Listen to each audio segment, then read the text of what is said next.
Proses naturalisasi Jairo Redwall mengalami hambatan. PSSI bahkan menyebut masalah gelandang Royal Antwerp itu lebih berat dibandingkan kasus Martin Paes yang akhirnya bisa dinaturalisasi. Situasi tersebut membuat Jairo hingga kini belum diketahui kapan bisa merampungkan proses naturalisasinya demi segera membela timnas Indonesia.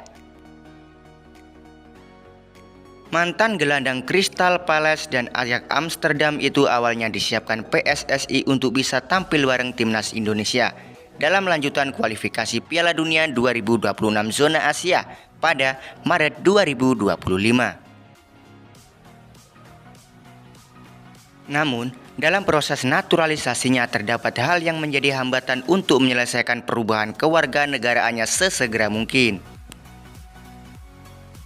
Tak dijelaskan secara detail apa yang membuat Jairo sulit dinaturalisasi.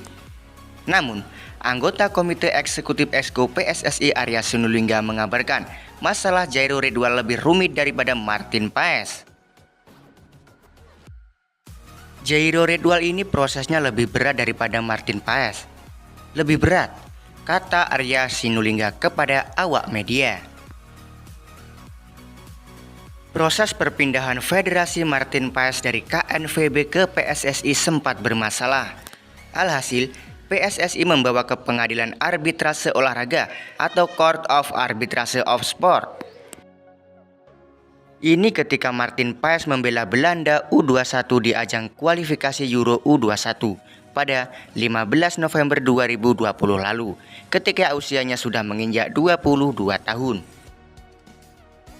Berdasarkan aturan FIFA, pemain yang berusia di bawah 21 tahun dan pernah debut di timnas senior masih bisa berganti federasi. Aturan kedua adalah pemain tersebut capsnya tidak lebih dari 3 kali. Untung saja CAS saat itu mengabulkan permintaan dari PSSI, sebab saat itu Euro U21 sedang dalam keadaan tertunda 1 tahun akibat COVID-19. Untuk kasus Jairo Redwall ternyata lebih rumit dari ini. Namun, Arya tak menyebut masalah sang pemain. Jadi bukan kita nggak mau, kita mau banget.